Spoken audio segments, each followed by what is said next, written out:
Students, पिछले कल मैंने आपको इलेक्ट्रिक फील्ड का पीडीएफ भेजा था। इलेक्ट्रिक फील्ड के बारे में। इलेक्ट्रिक फील्ड क्या है? इलेक्ट्रिक फील्ड से पहले आपको कूलम्ब्स फोर्स के बारे में थोड़ा सा जानकारी होनी चाहिए। हम मान लेते हैं कि ओ और पी स्पेस में दो पॉइंट्स हैं। ओ के ऊपर कैपिटल क्यू चार्ज है और पी के ऊपर स्मॉल क्यू चार्ज है। अब क्यू और स्मॉल क्यू के बीच में जो डिस्टेंस है वो आर वे वेक्टर से डिनोट किया है हमने ओ पी डिस्टेंस को। According to Coulomb's law, the force between Q and small Q is given by F is equal to 1/4 pi epsilon naught capital Q small Q upon are square and are unit vector. This R unit vector tells the direction of the force, the force at point P और force at point Q। अब F force चाहे आप यहाँ देखो चाहे यहाँ देखो, F force C like करेगा दोनों चार्जेस की वजह से, दोनों चार्जेस के बीच में जो फोर्स होता है। अब मान लेते हैं कि हमने इस P पॉइंट के ऊपर से इस स्मॉल Q को हटा दिया, then what will remain at point P के ऊपर क्या बचेगा? अगर हम इसको हटा देंगे तो इस पॉइंट के ऊपर क्या बचेगा? इसके ऊपर एक फोर्स बचेगा, एफ फोर्स, जो क्यू के द्वारा एक्सपीरियंस किया गया था। अब ये जो एफ फोर्स यहाँ पर एक्सपीरियंस किया जा रहा है, ये एक फिजिकल क्वांटिटी है। किसकी फिजिकल क्वांटिटी है? क्यू की फिजिकल क्वांटिटी है, कैपिटल क्यू की फिजिकल क्वांटिटी है, जिसकी वजह से इस पी पॉइंट के ऊपर फोर्स एक्सपीरियंस किया जाएगा। किसके द्वारा एक्सपीरियंस किया जाएगा? जो बाहर से हम चार्ज इस पॉइंट के ऊपर लाएंगे, चाहे इस क्यू को लाएंगे चाहे कोई यूनिट चार्ज लाएंगे। तो इसके में जैसे हमने इसमें देखा तो इसमें क्यू और क्यू दोनों हैं।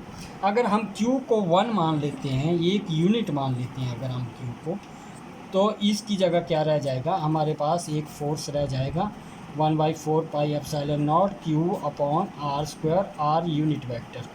और इस फोर्स को अब हम एफ से डिनोट नहीं करेंगे, इसको हम electric field vector E R लिखेंगे। तो ये कूलम्ब्स फोर्स सी यूनिट चार्ज के लिए, जब किसी यूनिट चार्ज के लिए हम लेते हैं तो उसको हम इलेक्ट्रिक फील्ड बोलते हैं, और इस फिजिकल क्वांटिटी को इलेक्ट्रिक फील्ड के नाम से जाना जाता है।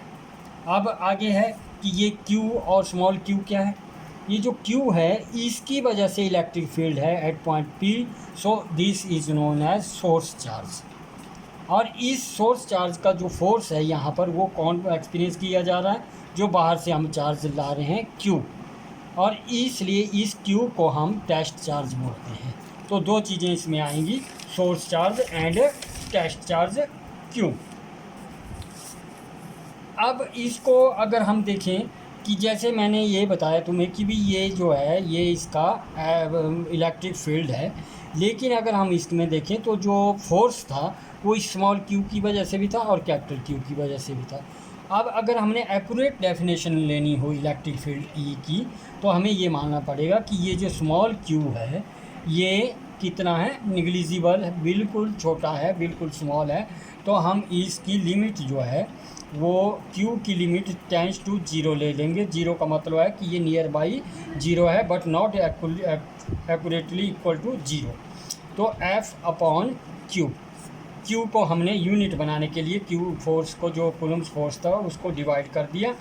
अब इसमें अगर हम देखें तो हमने Q को तो टेंस टू 0 ले लिया है, तो इस Q को हम यहाँ से रिमूव कर सकते हैं। लेकिन हमारे पास ये फोर्स F क्या है, जहाँ ऊपर से ही हम ले सकते हैं, ऊपर से ही यही है 1/4 pi epsilon naught Q upon are square into R, और इसको डिवाइड करेंगे Q से, तो Q से Q कट जाएगा। तो यहाँ पर इलेक्ट्रिक फील्ड E क्या रह जाएगा हमारे पास? Limit Q tends to 0 1/4 pi epsilon naught Q upon are square and are unit vector. अब इसमें देखते हैं अगर आप, तो इसमें Q टेंस टू 0 लिखा है, लेकिन यहाँ कोई भी टर्म Q वाली नहीं है, स्मॉल Q वाली नहीं है। तो ओवरऑल हम इलेक्ट्रिक फील्ड को E को कैसे लिखेंगे?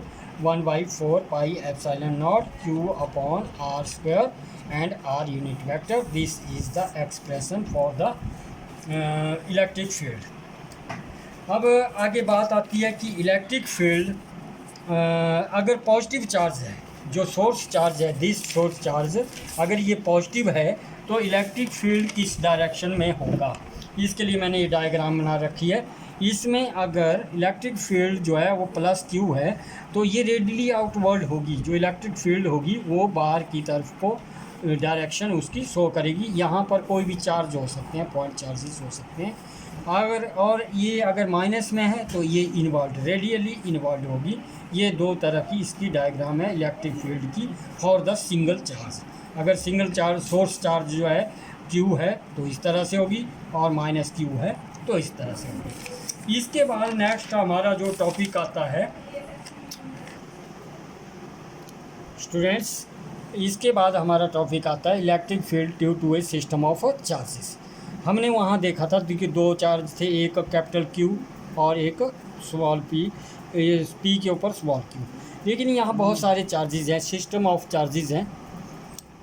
तो इसमें Q1, Q2, Q3, Q4, Qn बहुत सारे नंबर ऑफ चार्जेस हैं। इन सभी का net effect at point P के ऊपर अगर हमने टेस्ट चार्ज रखा है तो P के ऊपर इसका नेट इफेक्ट क्या होगा, यानी कि P के ऊपर इलेक्ट्रिक फील्ड क्या होगा। तो इसके लिए हमें इलेक्ट्रिक फील्ड को अलग अलग तरह से हमें इलेक्ट्रिक फील्ड कैलकुलेट करना है, हर एक पॉइंट के लिए आगे अलग अलग करना है।